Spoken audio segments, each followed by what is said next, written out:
바울은 이제 3차 선교 여행을 이제 마무리하는 과정 가운데 있습니다. 여정 가운데 있습니다.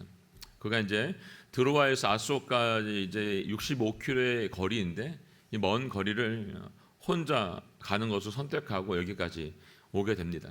그리고 아소에서 도착한 바울은 일행과 함께 합류해서 배를 타고 미둘레네 그리고 기오, 사모를 거쳐서 지금 오늘 본문에 나와 있는 밀레도에 도착하게 되는 것을 보게 됩니다. 이 모든 과정이 오늘 성경이 보니까 신속하게 이루어지고 있습니다. 이튿날이라고 해서 계속 그 다음날 떠나고 있는 것을 보게 됩니다. 이전에 바울이 복음을 전하고 돌아올 때도 들렸던 곳에서 또 복음을 전했던 것을 봅니다. 그런데 이번에는 오면서 그렇게 하지 않아요. 이유가 16절에 나와 있습니다. 16절에 오늘 본문 아니지만 16절 읽어볼까요? 시작.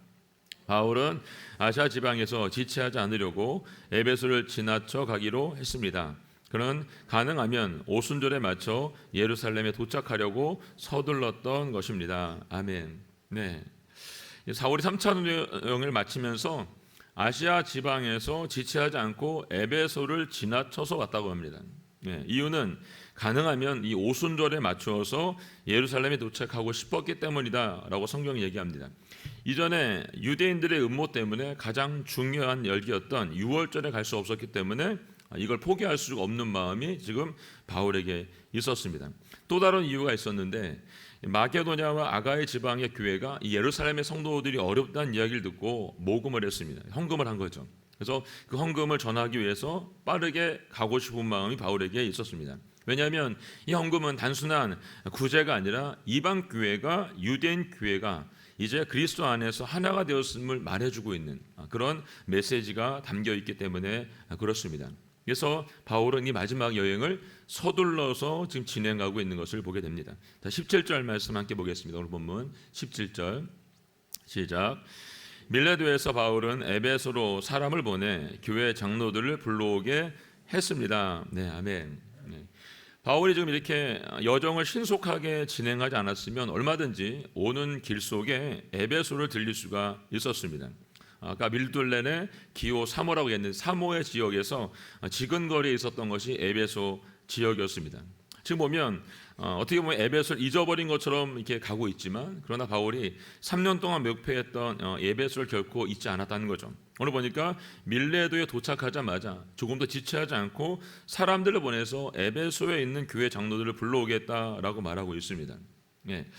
아마 가고 싶었겠죠. 바울이요. 3차년을 마무리하면서 3년 동안 그곳에서 복음을 전하고 두라노 성원에서 만났던 많은 사람들이 있잖아요. 집집마다 다니면서 신방하고 말씀 나눴던 기억이 있습니다. 근데 만약에 에베소를 들려서 또 그 일이 일어나면 많은 사람들과 만나서 또 이별을 해야 되는 순간이 있기 때문에 아마 시간이 많이 걸렸을 것입니다. 그래서 바울은 선택한 거죠. 밀레도에 도착해서 교회 장로들을 불러서 마지막 유언과 같은 고별 설교를 지금 하고 있는 겁니다.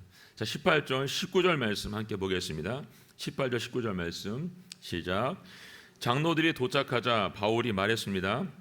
내가 아시아 지방에 처음 간 그날부터 내가 여러분과 함께 있는 동안 어떻게 살았는지 여러분이 잘 알 것입니다. 내가 모든 겸손과 눈물로 주를 섬겼고 유대 사람들의 음모로 시련도 많이 당했습니다. 아멘. 네. 여기서 말하고 있는 아시아 지역은 오늘날 터키 서부 지역을 일컫는 장소입니다. 바울은 에베소에서 온 장로들에게 자신이 아시아에서 온 첫날부터 그들과 함께 했었던 그 첫날부터 3년의 기간의 시간을 보내면서 어떻게 살았는지를 지금 기억하고 회상시키면서 이 고별 설교를 시작하고 있습니다. 그리고 19절에 모든 겸손이라고 말했는데 이 겸손이라고 말은 타페 노푸스 쉬네스인데 이건 주님께 예속된 자가 자발적인 봉사와 섬김의 자세를 가지고 나아가는 것을 의미합니다. 그래서 겸손은 자신을 생각하지 않고 자기를 드러내지 않고 자기를 철저히 죽임으로 나타나는 겸손을 얘기합니다. 예수님께서 말씀하신 것처럼 아무든지 나를 따라오려거든 자기를 부인하고 자기 십자가를 지고 나를 따라오라고 말씀하신 것처럼 내 생각과 내 주장과 내 방법과 내 방식의 모든 것들을 바울은 내려놓고 이런 겸손으로 주님을 따라갔다라고 말합니다. 또 눈물로라고 말하는 것은 주님을 섬겨 나가는 과정에서 주님을 거부하고 있는 인생들, 저 인생들을 보면서 그 아픈 마음을 못 이겨서 나오는 눈물입니다. 자기의 동족이 회심을 하고 돌아와야 되는데 돌아오지 않고 있는 그들을 보면서 애타는 심정의 눈물의 표현입니다. 따라서 이 눈물은 비판자들이 말하고 있는 감상적인 눈물이 아닙니다. 하나님의 복음의 영광스러운 확장을 위해서 가슴을 치면서 울고 있는 바울의 눈물이죠. 바울이 지금 이 겸손과 눈물로 주님의 종으로서 지내야 될 이 자세를 가지고 조금도 자신이 흐트러짐 없이 주를 섬겼다라고 지금 에베소 장로들에게 말합니다. 본문을 우리말 번역과 헬라어 원문의 표현을 비교해 보면 좀 달라요. 그래서 헬라어 원문 그대로 사용하면 느낌이 다른데 제가 한번 읽어볼게요. 이렇게 써 있습니다. 유대 사람들의 음모로 신혈을 많이 당했어도 그럼에도 불구하고 모든 겸손과 눈물로 주를 섬겼습니다 라고 써 있습니다. 우리가 아까 읽었던 것은 내가 모든 겸손과 눈물로 주를 섬겼고 유대 사람들의 음모로 시련도 많이 당했습니다 라고 이렇게 되어 있죠. 그런데 앞부분에 유대 사람들 써 있습니다.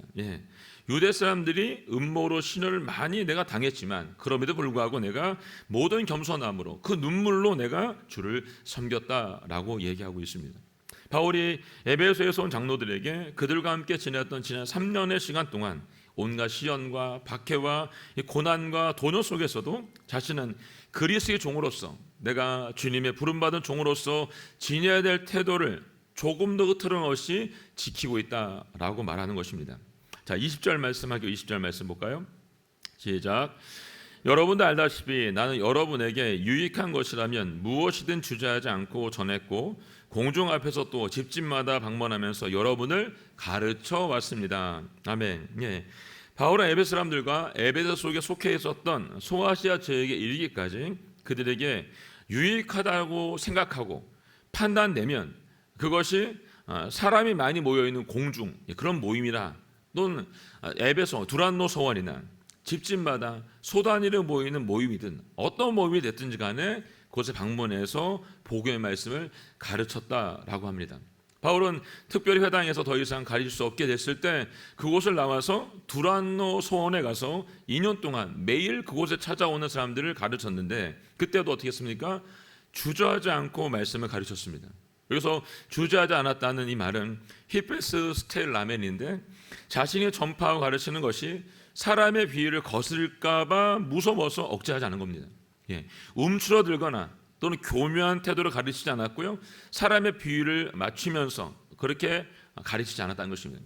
말씀을 전하면서 이걸 대도 될까 해도 될까 말하는 이런 생각이 아니었다는 것입니다.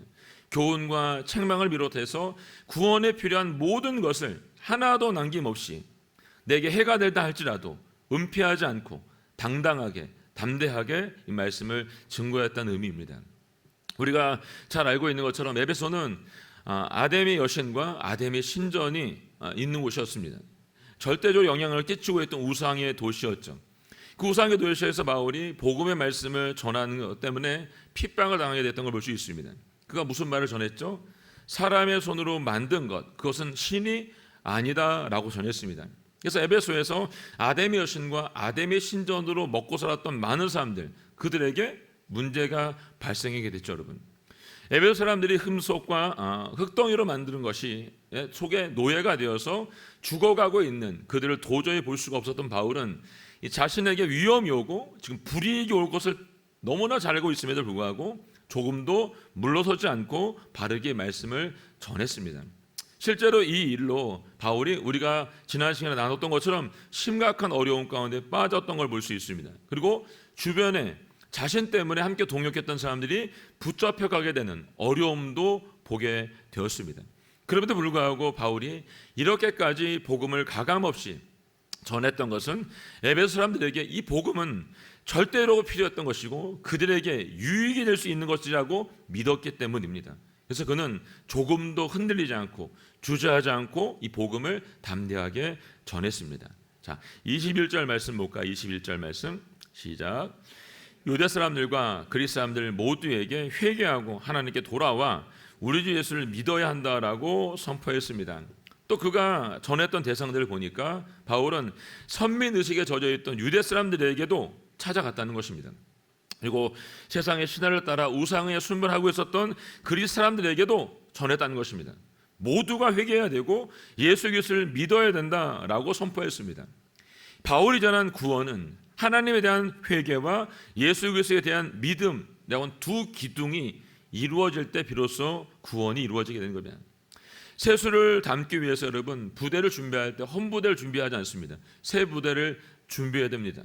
더러운 물이 아깝다고 남겨두고 그곳에 맑은 물을 붓는 어리석은 사람도 없습니다. 여러분, 우리의 삶이 하나님 안에서 아름답게 정리되지 않으면 하나님의 구원 우리 안에서 이루어질 수가 없습니다.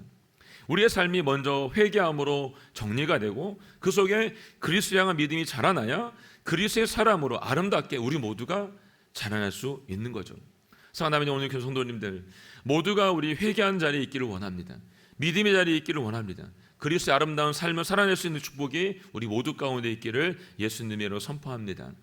이제 바울은 자신의 예루살렘에 가야 되는 이 이유가 있어요. 근데 그곳에서 어떤 일을 당할지에 대해서 알 수가 없다라고 이야기합니다. 왜냐하면 바울이 그동안 각 성읍, 각 지역을 다닐 때마다 성령께서 그에게 말씀해 주었습니다. 바울이 예루살렘에 갈 때 결박과 환난과 그 어려움이 그에게 있을 것이라고 계속해서 예고해서 말씀해 주었습니다. 그리고 자신이 갔던 지역들마다 한 번도 편하게 복음을 전한 적이 없었던 것을 바울이 기억합니다. 그리고 이제 마지막 여정 가운데 3차 여행을 마치면서 예루살렘에 가게 될 텐데 내가 그곳에 가면 어떤 일을 당할지 알 수가 없다라고 말하고 있습니다. 심지어 다음 주에 볼 우리가 사도행 21장 8절로 11절 말씀 보게 되면 이렇게 또 기록하고 있습니다. 함께 한번 읽어볼까요? 시작. 이틀날 길을 떠나 우리는 가이사라에 이르러 7사람 가운데 하나인 전도자 빌립의 집에 머물렀습니다. 그에게는 결혼하지 않은 4명의 딸들이 있었는데 그들은 모두 예언하는 사람들이었습니다. 그곳에 여러 날을 지내는 가운데 아가보라는 예언자가 유대로부터 내려왔습니다. 그가 우리에게 와서 바울의 허리띠를 집어 자기 손발에 매더니 이렇게 말했습니다. 예루살렘의 유대 사람들이 이 허리띠 주인을 이렇게 동염해 이방 사람에게 넘겨줄 것이라고 성령께서 말씀하십니다. 아멘. 아고보라는 예언자가 이제는 아예 바울의 허리띠를 갖다가 자신의 손과 발을 묶으면서 이렇게 될 것이다 라고 지금 예언의 말씀을 해주고 있습니다. 바울이 성령님의 계속되는 예고를 듣고 있어요. 예루살렘으로 가는 길에 피하라고 말씀하신 하나님의 섭리라고 아마 생각했다고 하면 이렇게 해석했다면 바울이 더 이상 가지 않았겠죠. 그리고 그 수많은 지역 중에서 자기가 선교했던 그 많은 지역 중에서 편안하게 마지막 목회할 수 있는 곳에 가서 남으면 됩니다. 근데 바울은 그거 선택하지 않아요. 바울은 다메섹에서 만났던 주님께서 자신에게 주셨던 이 소명을 완수하기 위해서 자신의 생명조차 조금 더 귀한 것으로 여기지 않았다라고 말했습니다. 바울이 주님의 명령에 궁극적으로 가야 되는 곳, 그것은 예루살렘이었다는 것이죠. 로마 제국의 수도였던 로마, 그곳에 가야 자기의 여정이 마치는 겁니다. 바울은 사도행 19장 21절에서 분명히 말했습니다. 로마도 꼭 볼 것이다 라고 말했습니다. 이 선포로 자신은 주님의 증인으로서 자신의 마지막 생을 어디에서 마쳐야 되는지를 분명하게 알고 있었습니다. 그곳이 로마였다는 것이죠. 이 길을 아무도 가보지 않았기 때문에 내가 무슨 일을 당할지 알 수가 없다라고 말했습니다. 바울은 앞이 보이지 않는 이 광야에서 소망의 길을 뚫고 죽음의 사막에서 생명의 감을 내고 있습니다. 자기 생명을 던질 것을 고별설교의 유언처럼 에베소 장로들에게 지금 전하고 있습니다. 그리고 이것이 자신의 분명한 사명이다라고 말하고 있는 것이죠. 그래서 우리가 잘 알고 있는 24절의 말씀을 바울이 하고 있는 겁니다. 함께 읽어볼까요? 시작. 그러나 내가 달려갈 길과 주 예수께서 내게 주신 사명 곧 하나님의 은혜의 복음을 증언하는 사명을 다 완성하기 위해서라면 내 목숨을 조금도 귀한 것으로 여기지 않습니다. 아멘. 바울은 에베소 장로들에게 자신이 어떤 삶을 살아왔는지를 분명하게 말하고 보여줌으로 자신의 삶으로 몸으로 지금 가르쳐주고 있습니다. 내가 지금 달려온 이 길은 주님께서 받은 사명으로 난 이 사명을 완성하기 위해서 내 생명을 조금도 귀한 것으로 여기지 않았다라고 말합니다. 그래서 바울은 주님의 부르심에 응답하는 삶만이 주님께 우리가 드릴 최상의 예배이고 감사이며 예물이 됨을 에베소 장로들에게 그리고 우리 모두에게 지금 다시 한번 일깨워주고 있습니다. 자신이 지금까지 그들 가운데서 하나님 나라를 전파하였었지만 이제 다시는 자신을 볼 수 없게 될 것이다 라고 이들에게 알려주고 있습니다. 바울은 에베소 장로들에게 마지막 유언을 남기면서 이 자격을 너희가 갖추라고 말하는 것이 아니라 오직 주님의 은혜로 너희가 세움을 받았으므로 앞으로 복음의 빚진 자의 삶을 살아내 달라라고 지금 당부의 말을 하고 있는 겁니다. 이제 자신이 떠나고 나면 흉악한 이리떼와 같은 거짓 선지자들이 나타날 것이고 에베소의 양떼들을 해칠 것이고 욕망을 채우기 위해서 하나님의 말씀 의도적으로 왜곡하게 될 것이라는 것입니다. 때때로 스스로 자신을 상기하고 성도들에게 밤낮으로 눈물로 기도해야 되고 자신을 온전히 주님께 말씀에 의탁함으로 말미암아 내 지갑을 열어서 연약한 성도들을 도와주는 것, 그것이 너희가 해야 되는 일인 것을 내가 모범을 보여서 보여주고 있다라고 당부하고 있는 것입니다. 자, 마지막 뒤에 있는 36, 38절 말씀을 먼저 보도록 할까요? 36, 38절 말씀 시작. 바울은 이 말을 마치고 나서 그들 모두와 함께 무릎을 꿇고 기도했습니다. 그자 그들은 모두 소리내어 울면서 바울을 껴안고 입을 맞추었습니다. 다시는 그의 얼굴을 보지 못할 것이라는 말 때문에 그들은 더욱 슬퍼하며 바울을 배타는 곳까지 전송했습니다. 예, 바울이 모든 고별 설교를 마치자 그곳에 있는 모든 사람들과 함께 어떻게 했냐면 무릎을 꿇고 기도했다라고 말합니다. 이들이 무릎을 꿇었다고 하는 것은 그들의 전 존재가 하나님 앞에 굴복됐다라는 것을 말해주고 있습니다. 하나님 앞에 굴복한 그들이 서로를 위해서 이제 중보의 기도를 드리고 있죠. 무릎을 꿇고 바울을 위한 기도를 에베소 장로들이 드릴 때 바울의 앞길을 주님이 인도해 달라고 간절한 마음으로 기도할 것입니다. 그리고 바울은 에베소 장로들을 위해 기도할 때 모든 성도들의 믿음의 모본이 될 수 있도록 해달라고 기도했었고 충성스럽게 이 주님의 일들을 감당하며 살 수 있게 해달라고 아마 간절한 마음으로 바울이 그들을 위해서 중보했을 겁니다. 기도가 마친 다음에 바울이 말했던 것처럼 너희를 다시 볼 수 없다라고 하는 이 말 때문에 어떡합니까? 서로 껴안고 입을 맞추며 소리내어 울었다라고 성경 기록합니다. 성경으로 나와 있지 않지만 바울이를 배를 타는 곳까지 전송했던 이들이 바울과 헤어짐이 아쉬워서 어떻게 했을까요? 항구에서 배가 떠날 때 아무도 떠나지 않았을 것입니다. 배가 사라질 때까지 그 장소에 머물러서 먹먹하게 그것을 바라보고 있었을 것입니다. 바울은 떠났지만 그들과 만나 마지막으로 남겼던 유언과 같은 이 사명의 메시지, 그 메시지가 그들의 마음판에 고스란히 남아있기 때문이었습니다. 왜 이 말이 고스란히 그들의 마음판에 유언과도 같이 남아있을까 여러분? 그 답은 바울이 고리별 설교를 시작할 때 18절부터 말했던 것을 보면 알 수 있습니다. 이렇게 써있죠. 장로에 도착하자 바울이 말했습니다. 내가 아시아 지방에 처음 간 날부터 내가 여러분과 함께 있는 동안 어떻게 살았는지 여러분들이 잘 알 것입니다 라고 말합니다. 잘 알 것입니다. 예. 내가 거기에 도착해서 3년이라는 시간을 보내면서 여러분과 어떻게 동고동락하며 살았는지를 여러분들이 다 알고 기억하고 있다라고 말하고 있습니다. 그러면서 29절로 31절 말씀에서는 자신이 떠난 후에 앞으로 있을 일에 대해서 예고하면서 당부의 말을 합니다. 함께 읽어볼까요? 29, 31절 말씀 시작. 내가 떠나고 나면 흉악한 이리떼 같은 거짓 선생들이 여러분 가운데 들어와 양떼를 해치려 할 것을 압니다. 또한 여러분 가운데서도 그들이 들고 일어나 제자들을 빼내 자기들을 따르게 하려고 진리를 왜곡할 것입니다. 그러므로 정신을 똑바로 차려 깨어 있어야 합니다. 내가 3년 내내 여러분 모두에게 밤낮 쉬지 않고 눈물로 훈계한 것을 잊지 마십시오. 잊지 말래요 여러분.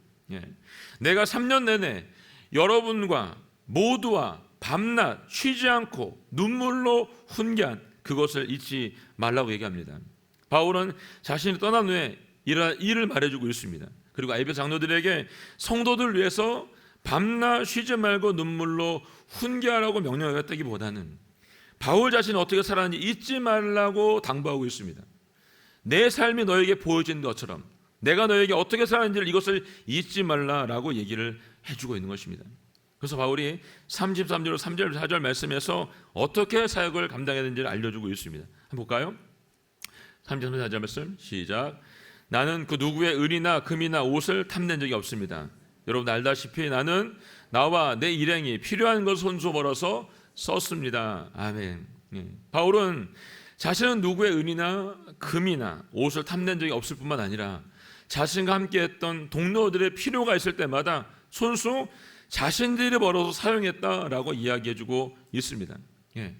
처음에 바울이 그 땅을 밟아서 3년이라는 시간을 보내는 동안 두라노 소원에서 사람들이 찾아올 때마다 복음을 전했던 매 순간들마다 바울은 진심이었다는 것입니다.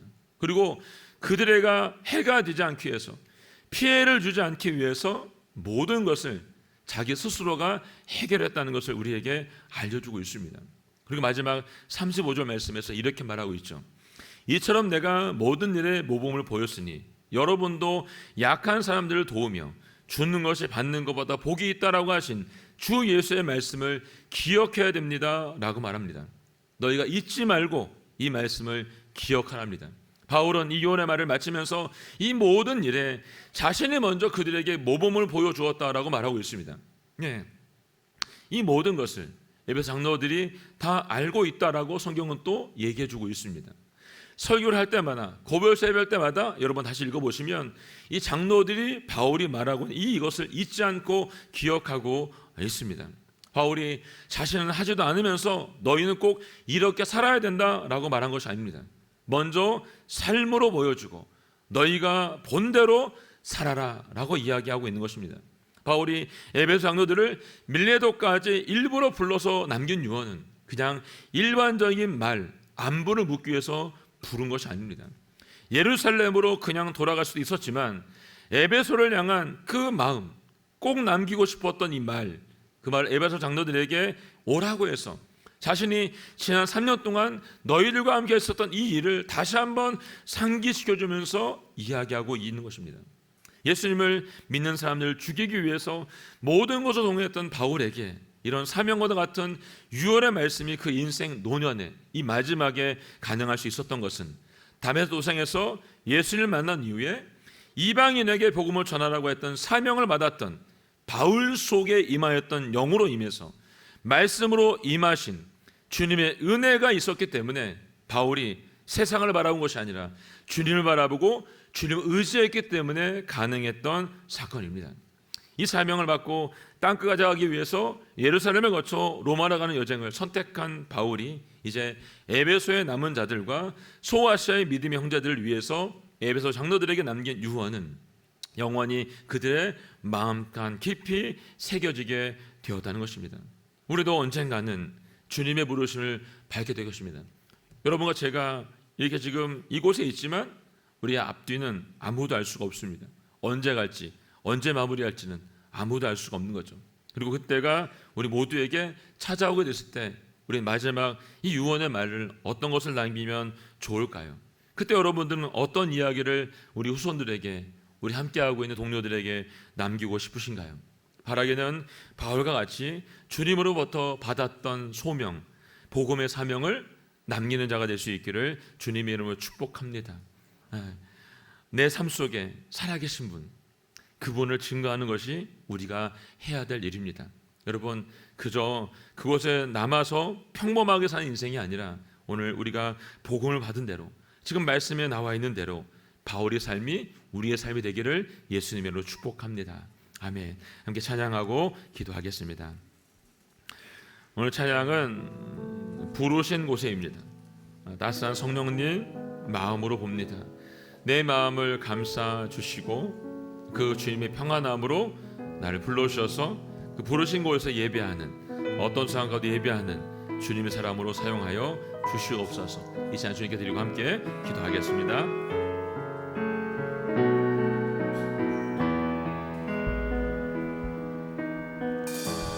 따스한 성령님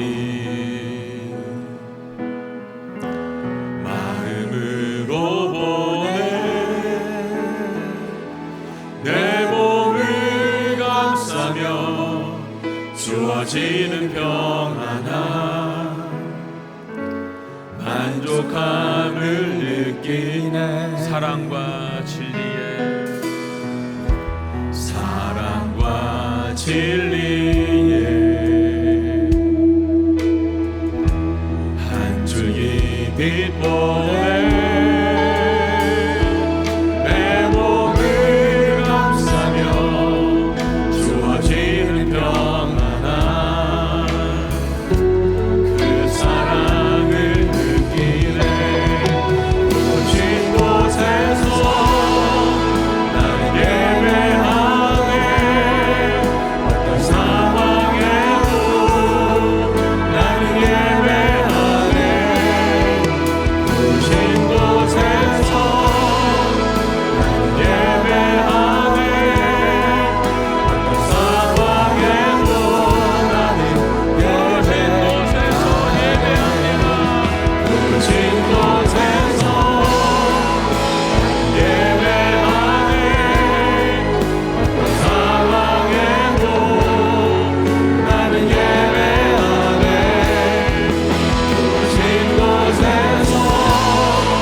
하나님 아버지, 저희를 부르신 줄로 믿습니다.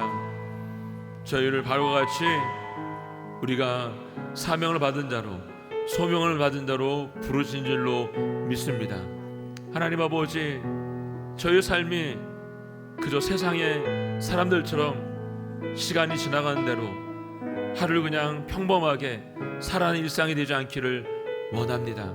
아버지 하나님, 바울이 마지막 고별 설교를 통해서 말했던 것처럼 그 3년이 얼마나 고되고 힘들었는지를 잘 보여주고 있습니다. 그럼에도 불구하고 그는 그것이 기쁘고 행복했고 감사했음을 보게 됩니다. 그의 삶이 아름다웠기에 그 장로들에게도 나와 같이 본을 받으라고 말해주고 있습니다. 하나님 아버지, 오늘 그 말씀이 오늘 저희에게 주신 말씀입니다. 그 사명, 그 본을 저희가 따라갈 수 있도록 도와주시옵소서. 주님 말씀하신 것처럼 너희의 십자가 지고 따라가라 말씀해 주셨사오니 주여, 이제 우리가 돌이켜 우리 자신들의 십자가를 지고 따라가는 은혜가 우리 모두 가운데 있도록 도와주시옵소서. 더 이상 허송세월하지 말게 하여 주십시오. 더 이상 그곳에 주저앉아있지 말게 하여 주십시오. 우리에게 주신 이 사명의 길을 온전히 걸어낼 수 있도록 도와주시옵소서. 내 안에 말씀하시는 주의 음성을 듣게 하여 주시고 주님의 길을 걸어갈 수 있도록 저희를 사용하여 주시옵소서. 이제 모욕하며 기도하며 나아가겠습니다. 주여,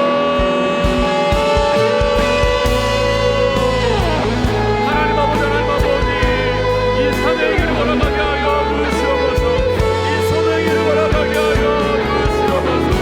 우리 하나님 아버지, 걸어가는 것을 날마다 주님의 부르시며 나아가는 것을 보게 됩니다. 어떤 상황 가운데 예비하고 어떤 상황 가운데 복음을 전하였으며 어떤 문화가 여건이 있다 할지라도 이 복음을 당대하는 바울처럼 우리 삶 가운데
예수님 닮고 싶습니다. 바울처럼 살고 싶습니다. 그냥 시간만 보내는 인생들이 아니라 하나님 아버지, 주님께서 말씀하신 대로 도전하는 삶을 살 수 있도록 도와주시기를 원합니다. 하나님 아버지, 과거에 매여있는 삶이 아니라 지금 현재를 살아있는 삶이 되기를 원합니다. 바울이 죽기까지 그 길을 달려갔던 것처럼 하나님 아버지, 우리도 그 길을 걸어갈 수 있도록 도와주시기를 간절히 소원합니다. 아버지 하나님, 생명을 살리는 일에 쓰임받기를 원합니다. 복음을 전하는 곳에 쓰임받기를 원합니다. 바울이 이 고별 설교를 전하는 이 순간 얼마나 그들 향해서 눈물로 기도했겠습니까? 하나님 아버지, 우리 안에도 이 눈물을 주십시오. 이 사랑과 이 겸손을 주십시오. 아버지 하나님, 주님을 향해서 온전히 살 수 있도록 도와주시기를 간절히 소원합니다. 주님, 우리를 부르셨습니다. 이 남해주 오늘의 가운데 불러주셨습니다. 그냥 여기에 자리채를 하고 앉아있지 않습니다. 하나님 아버지, 저희가 부른 대로 살 수 있도록 도와주십시오. 저희를 부르신 그 소명대로 살아낼 수 있도록 도와주시기를 원합니다. 아버지, 그래서 마지막 날 바울이 에베소 장로들에게 유언과 같이 말했던 것처럼 우리의 마지막 삶이 마칠 때에 이와 같이 유언으로 남길 수 있는 은혜가 우리 모두 가운데 있게 하여 주시옵소서. 우리 영원한 생명 되신 주님만을 바라보니 우리 가운데 다시 한번 역사하여 주시옵소서. 감사와 찬양을 주님께 드리며 예수님의 이름으로 기도하였습니다. 아멘.